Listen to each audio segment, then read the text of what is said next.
Alert, alert, this is a Doomcock News alert. Alert, alert, this is a Doomcock News alert. Last week, in an act of staggering disrespect and appallingly bad taste, CBS announced that Star Trek Discovery had been renewed for a third season on the anniversary of Leonard Nimoy's death. The timing of this announcement was a massive gob of spit in the face of Star Trek fans the world over, far too deliberate to be a coincidence.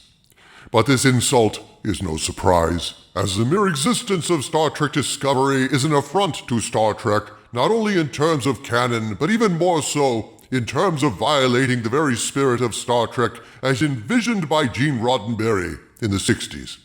Roddenberry's Star Trek was a shining vision of a future for humanity that was bright, optimistic, and filled with a respect for intelligence, a reverence for science, and a firm belief in the nobility of mankind.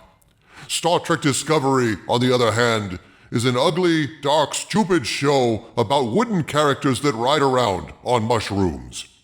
The sheer audacity of this renewal announcement was enough to make most of us shrug and accept that this had indeed happened, to believe that CBS was being straight with all of us, and that all the previous rumors of Star Trek Discovery's financial troubles were just that, merely rumors. Star Trek Discovery Season 3 was a go. Or so we all believed. A few days later, I was surprised to discover an email in my inbox. This email was from a complete stranger, and the title of the email was simply, "Do not fall for it." When I opened this email, I was astonished by its contents. It started out, "I can't publicly tweet this because it will be my job, but wanted you to know why Star Trek Discovery was renewed," with renewed in quotes. It then proceeded to lay out with great specificity exactly what is really going on with Star Trek Discovery, with the Picard show, and with at least one of the animated series. Now, I've been sitting on this information for several days now. I did not reveal a word of this information to anyone. Not even my traditional source, the person who has provided me with much of my insider information in the past. I did two things before I made this video. I asked this new person some follow-up questions, and I waited to see whatever snippets of information my original source might send me, in the hope that whatever my established source reported to me would either coincide with or contradict what this new source had told me. I did this because it occurred to me this email could be planted disinformation, a trap, by CBS to discredit me with fake news, and while this is still a possibility, of course, I dug deeper. And to quote a Vulcan of our mutual acquaintance, the result was fascinating. As I watched and waited, I saw that my original source was telling me things that indirectly and independently corroborated what my new source was saying, adding understanding and depth to the new information I had been given.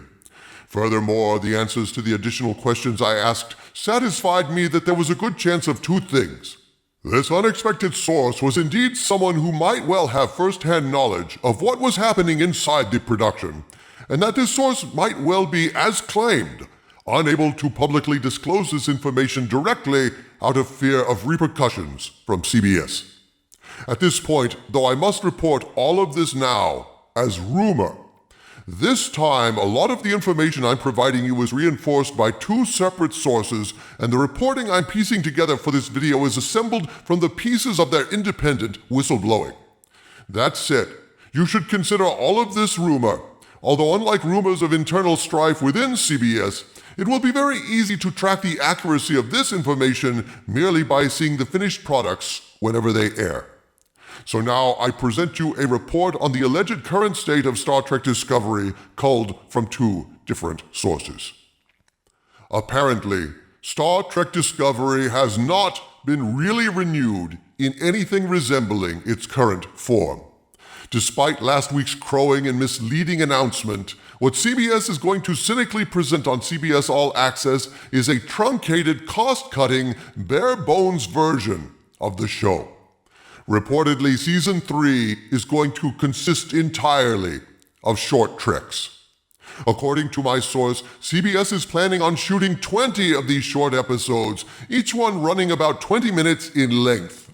The budget of Season 3 is said to be $80 million at most, which is rather a low budget for this kind of show, given union rules, and this is their way of saving money. Why are they shooting a third season of Star Trek Discovery at all? I have been presented with a number of reasons for the renewal. It had to be renewed in order to justify the production of the Picard series. It was important to project the appearance of success to placate stockholders. It was a way to save face despite the humiliating failure of Star Trek Discovery, which has far fewer subscribers than CBS has publicly admitted, and because doing these short treks is a great way to save money while still fulfilling cast contracts. For whatever the reason, both of my sources are independently telling me that this so-called Season 3 is going to be a very sad and bare-bones affair, a placeholder to satisfy certain business and stock-related objectives, not because STD in any way resembles a success. What can we expect to actually see in Season 3?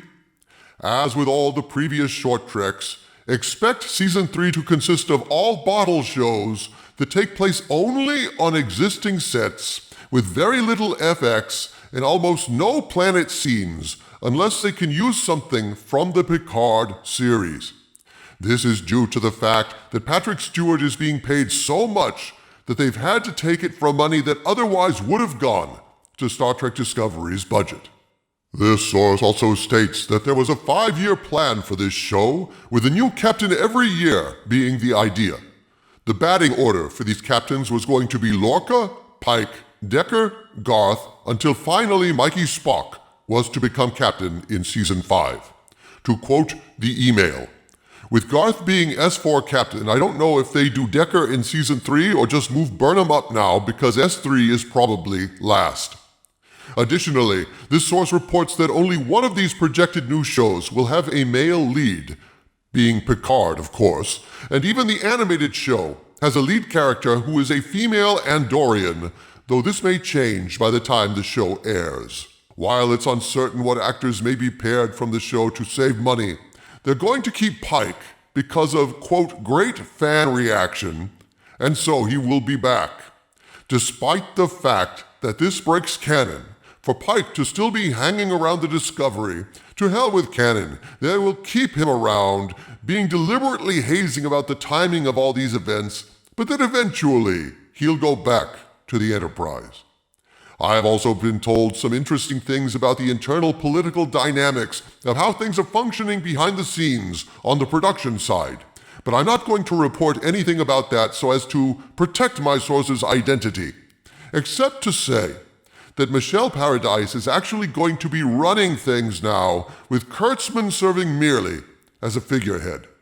I know that seems like burying the lead, but with all this information, it's difficult to determine what's the most important thing, and there's some allegations that Kurtzman may not have been as responsible for all this mess as we previously believed. I may have more on that later. And finally, we come to the ultimate question: how bad are things right now at CBS All Access? This is an extremely difficult nut to crack. I've been sitting on a number of rumors for about a month now, but at this point I feel like I've heard a common theme from enough people that I can mention a few things, but please bear in mind that details like this are extremely suspect due to the opacity of the corporate firewall, and this next part should be particularly regarded as speculative. My unexpected source, in telling me being caught disseminating this information would mean certain job termination for him or her, has confirmed other alleged information my original source told me weeks ago, that an iron curtain has been lowered at CBS, and employees have been verbally warned that any person asking anything related to All Access subscription numbers would be instantly fired.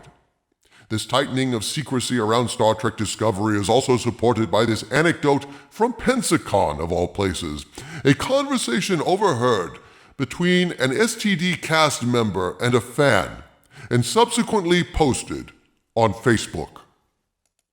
It reads, Pensacon Star Trek leak. They are blackmailing stars at the cons. I was just told one of the actors at Pensacon told someone privately who asked a question about Star Trek Discovery that if they answered it or discussed this show, they would never appear at another con and be written out of Trek, so please do them a favor and not ask anyone about this. They said they were warned not to talk about this before the con and told if they did, the repercussions would be extreme. If asked a panel question, they were told to be affirmative of the question and dismiss the question as something they do not know and move on. CBS is trying to vet questions and answers so no one asks a negative STD question and are in active damage control. And so, as you can see, according to my inside source, the rumors of STD's renewal have been greatly exaggerated.